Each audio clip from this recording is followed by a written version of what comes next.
Hi, welcome to today's video. Today I'm going to talk about two things which I've never really given much attention to before. Those two things are the use of water in a perfume formula and also diffusion, because prior to deciding to sell perfume, I just made perfume for myself, and I'm not too bothered about diffusion when I wear a perfume.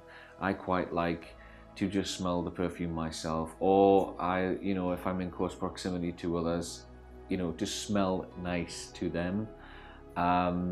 So yeah, I'm very happy with skin scents, but I understand selling a perfume.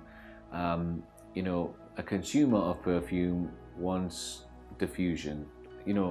Not everybody does, but a lot of people, they really want everybody else to smell them. And this isn't something that I'm really interested in doing, but I do understand that a perfume has to last at least for a few hours, especially for somebody else to buy it, to feel like you've got your money's worth. I guess that's more along, that's kind of what it's more about, isn't it? When you buy anything, you want to get your money's worth. And I guess if you buy a perfume, you do want it to last a little bit, and you want your bottle to last a little bit. You don't want to be spraying a lot of it just to smell a little bit of it and then run out straight away and then have to spend more money on replacing that perfume. So I've been taking this into consideration, and I've been playing around with diffusion, but learned lots of interesting things on that journey. And the other thing that I want to talk about is water, because I've never used water before. Now, there are lots of different, there's a lot of information out there. I say a lot, not a lot, but there's enough information out there to get some sort of an idea of as to why water is used in the industry. So I would like to just delve into that a little bit. I do think it's very insightful. I've experimented a little bit with myself. I don't really feel that my results are conclusive enough to really give much of an opinion on it, but I do want to talk about it anyway. And I think talking about these two things, it's a little bit more insightful than just giving you a perfume formula, because let's face it, the whole idea is for you to do that yourself. So yeah, without further ado, I'm just going to get into this video, and I'm going to transfer it over to my computer, and we're going to talk about that. So I'm just going to take a look at Fragrantica, and I'm going to look just to see what other people are saying about water. So let's see what we've got. Let's see what this person says. I want to know why perfumers use water and alcohol as a solvent. What is the role of water in perfume?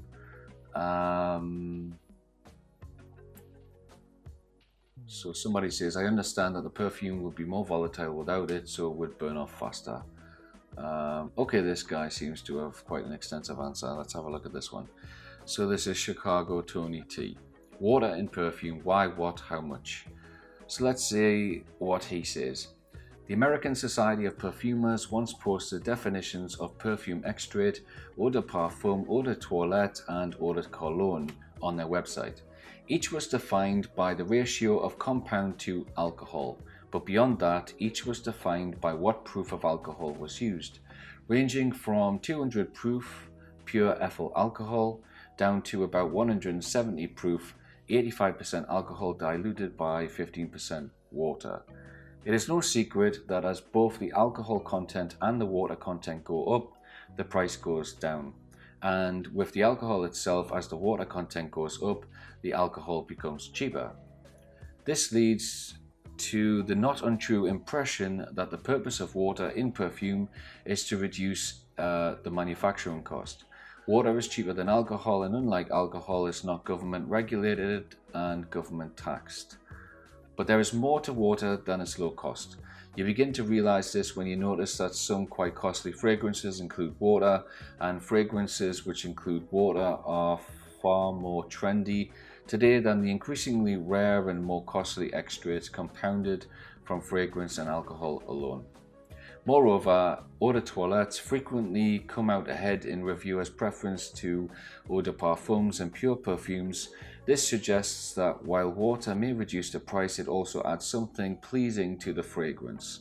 So what, I would ask, is the true role of water in perfume? Good question.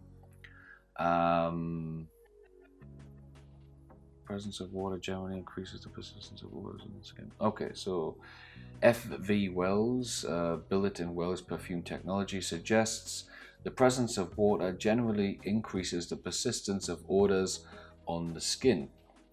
Asking around, I received some additional insights into the value of water being added to the alcohol used in perfumery. There was a general agreement that the addition of water lessens the harsh drying effect of alcohol on the skin. So this is something which I was attracted to because, as I said, I was aware that some compounds, which I liked as a compound, once I mixed it with ethanol and I sprayed it on my skin, I didn't like it. And that's what this part is referring to. The harsh smell of the drying effect of alcohol on the skin. So let's continue. So a less than 200 proof alcohol would make the perfume more pleasant when sprayed on the skin. Other points were made. Agreeing with Wells, it was suggested that water would retard the evaporation of the alcohol, giving the top notes greater persistence. And perfumes are generally sold by the aroma of the top notes.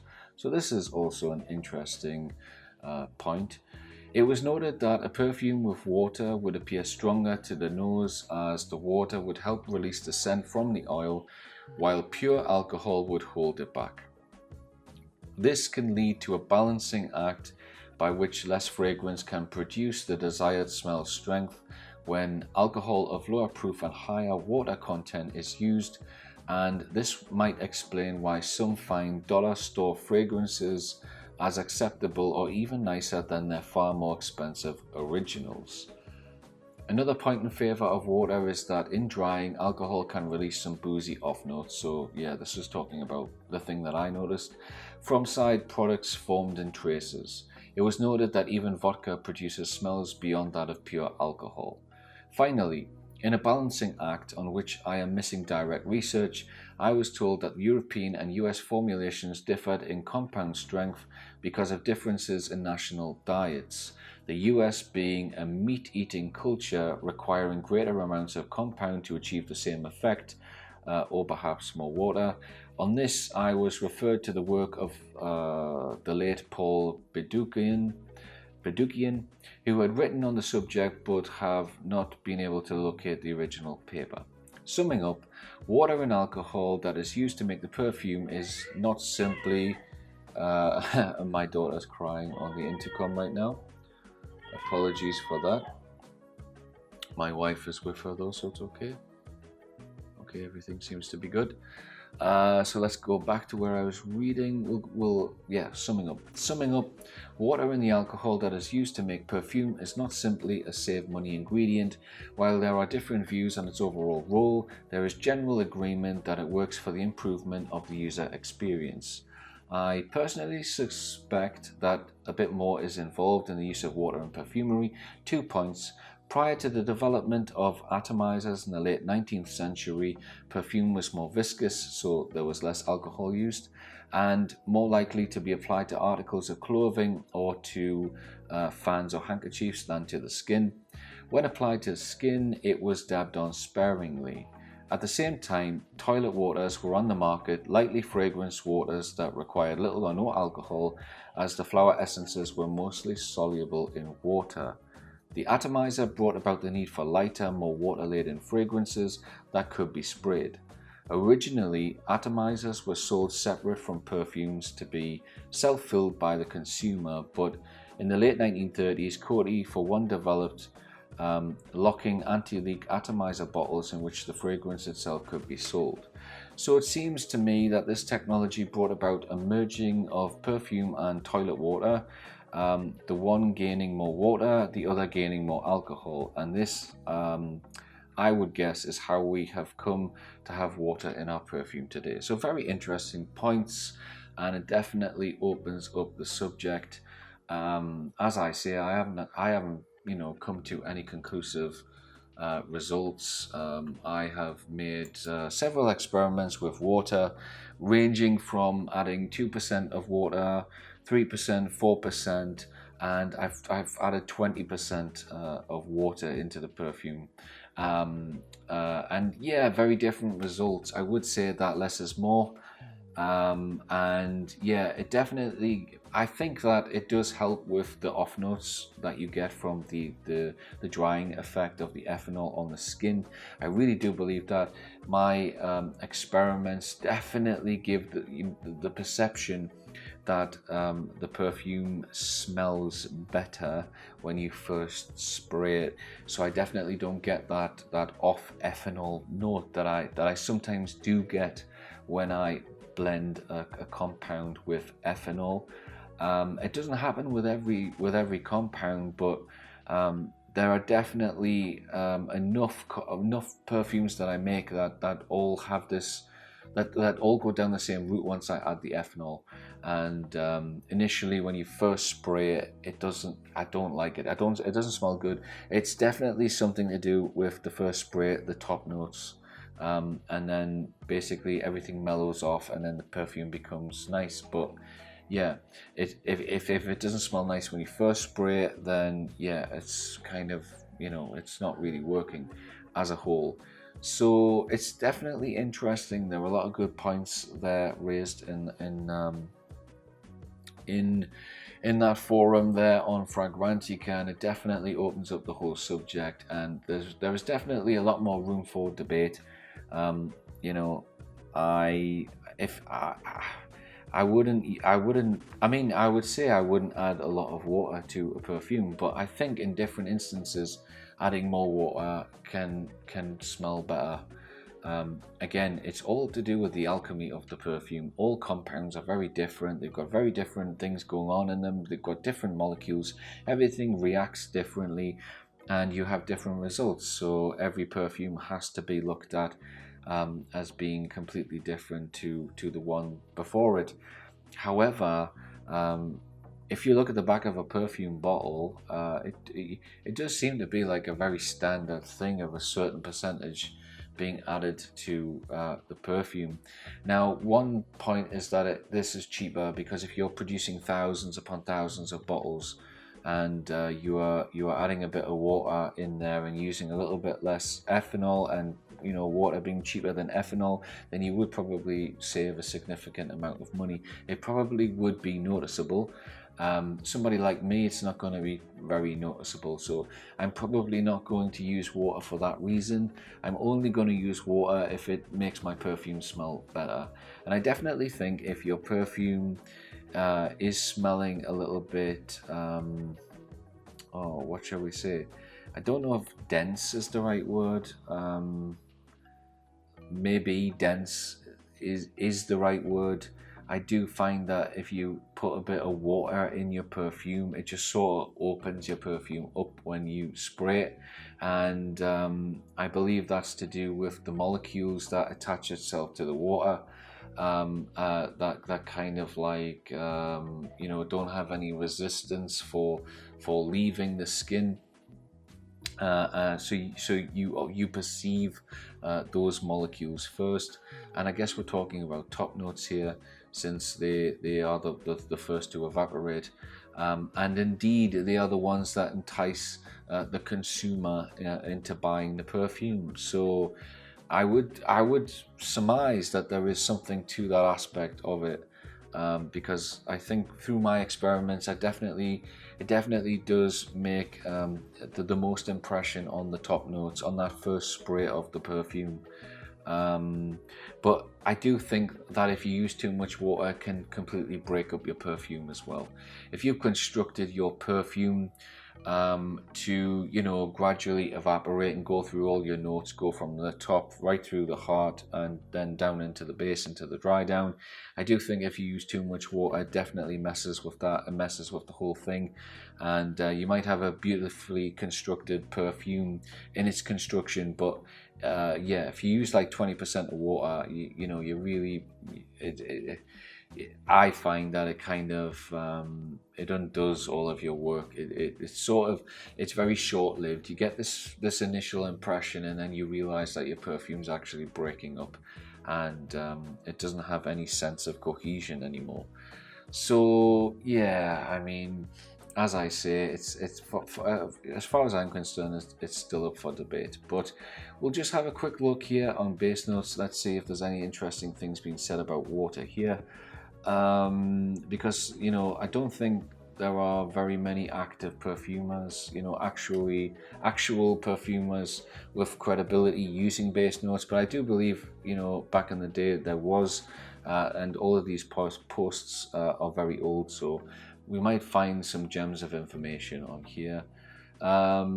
So there was a thread on this a while back. I think common practice was for professionals to add a few percent, 4% question mark, of water. This actually decreases the vapor pressure of the water alcohol mix and slows evaporation. I suppose substituting water for alcohol saves a tiny amount of money per bottle. It adds up over thousands of bottles, but I think making the perfume last longer on the skin is the main reason. So that's what this person thinks. Let's have a look. See if there's an actual... Okay, so this guy, for instance, this is an industry guy, David Ruskin. Let's see what he says. It is highly unlikely that you have pure alcohol as it absorbs water. Perfumer's alcohol contains about 2% of water. If you add much more, you will have solubility problems with your fragrance. Guess that's probably what I'm talking about with the 20% of water. Most perfumery materials do not dissolve in water. Water is added by some to reduce the drying effect of alcohol. So okay, he's hit the nail on the head there. So that's definitely a thing, I think. I don't think it's necessary. I have not heard that water acts as a fixative for fragrances. In my opinion, it's not worth the bother if you are an amateur perfumer.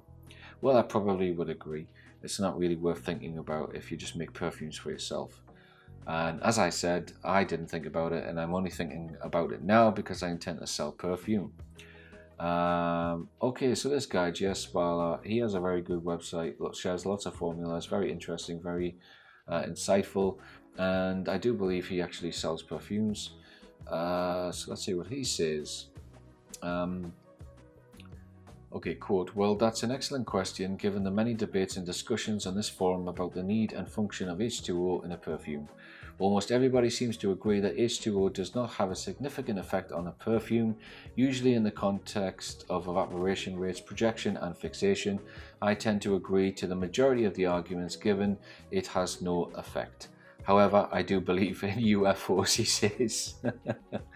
Well, as a fan of single malt whiskies, I know that a tiny amount of H2O will open up a complete new set of aromas, usually esters, captured in the otherwise closed oils in the whiskey. I still believe it changes and attributes to the composition and makes a difference noticeable to the scent, in the scent. However, most professionals here will disagree, but they don't believe in UFOs either. So he has a sense of humor. Okay, let's just read what David said here. Wrong. Water and alcohol, ethanol, are completely soluble with each other. They may not mix at the molecular level, which I think means they don't chemically combine, but to all intents and purposes, they are soluble with each other. Aroma molecules are more likely to be soluble in alcohol than in water. In fact, I can only think of 3 aroma chemicals that are at all soluble in water. Adding water to an alcoholic solution of fragrance materials increases the chances of solubility problems. Okay, so I think we've kind of looked at enough there to paint a picture. So yeah, what do you think? Let me know what you think. Do you use water? Why do you use it? How much do you use? I would really be interested to know. This is one of those topics in perfumery that there's no definitive answer. There's nobody saying this is exactly what it does. And you would think somebody would really know what it does. And if not, why not? But yeah, I would really like your input if you have any on this subject. So now let's take a look at diffusion.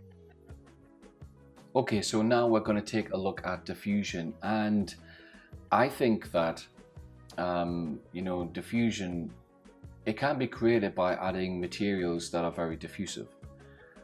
But I think that it always works better if you use less oils.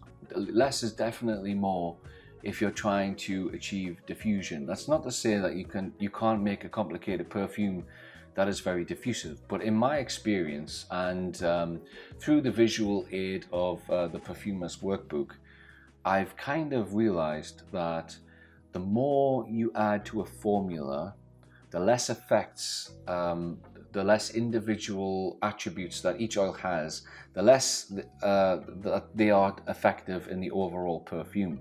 So you might have something that's very diffusive. Once you mix it with 10 other things, it might not be very diffusive anymore. I do find that the more complicated your perfume is, the less powerful all of the individual materials are.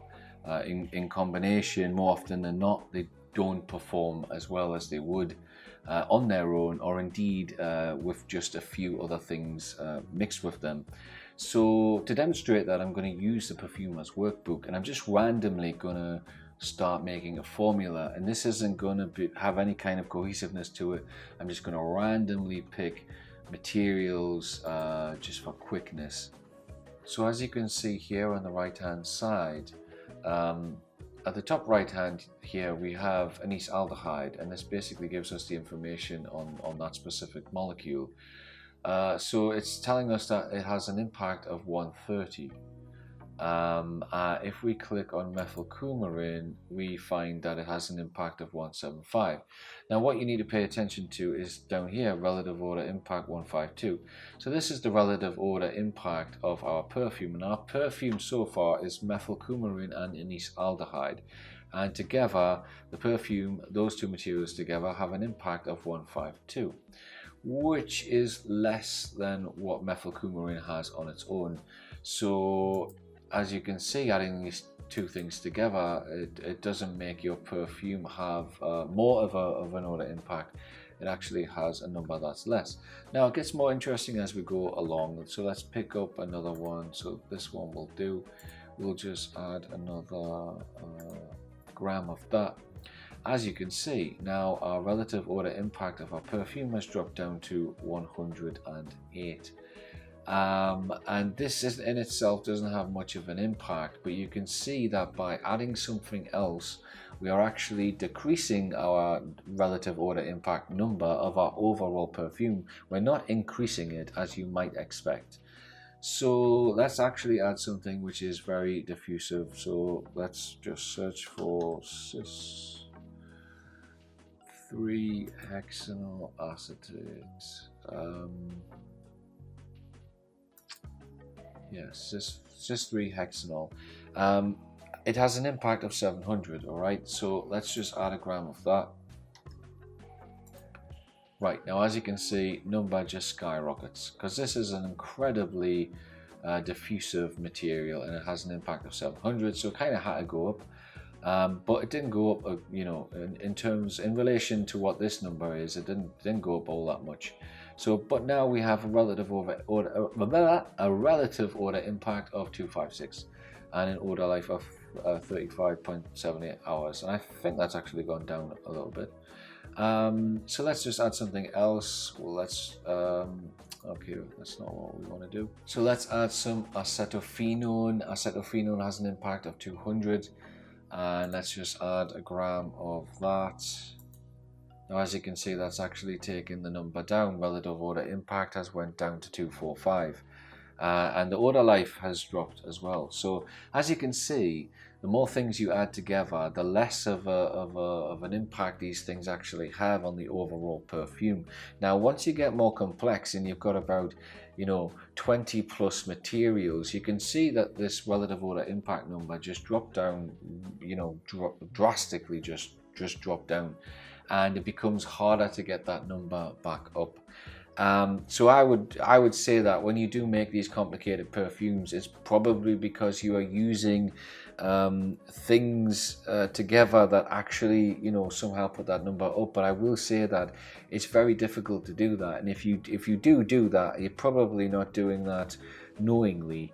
It's just going to end up like that. But it is quite difficult to make a very complicated perfume and to make a very diffusive perfume, or even to give it, to have a projection in your perfume, because all of these things, the more things you use together, the more they cancel each other out. This is something that you do find in perfume. once you complicate things, it definitely becomes harder to achieve, a cohesive perfume, a perfume that has that behaves cohesively. You're definitely going to probably make more skin sense than anything else. It's definitely going to be a lot harder to get diffusion in there, and to have some projection, especially without destroying the integrity of the smell of your perfume. In my experience, and since I've been making perfume more prolifically in these past few months, because I've been trying to get formulas ready, to a stage, to a place where I can actually sell them. I've been making lots and lots and lots and lots of perfumes, lots and lots of different versions. And what I found is, because typically I tend to use at least about 30 materials in perfume, but I've realized that the thing the thing that these perfumes lack is actually being very diffusive, and having a lot of projection. However, if you use less materials, you make more powerhouse perfumes. You make perfumes that really are diffusive, and they will last a lot longer, simply because they aren't competing with oils which cancel the power of those other oils out. Those diffusive oils, they get cancelled out by other oils. It's all alchemy at the end of the day. There's a lot to understand. If you want to understand all this in your head, then I guess, yeah, you need a chemistry degree, because modern perfumery is chemistry.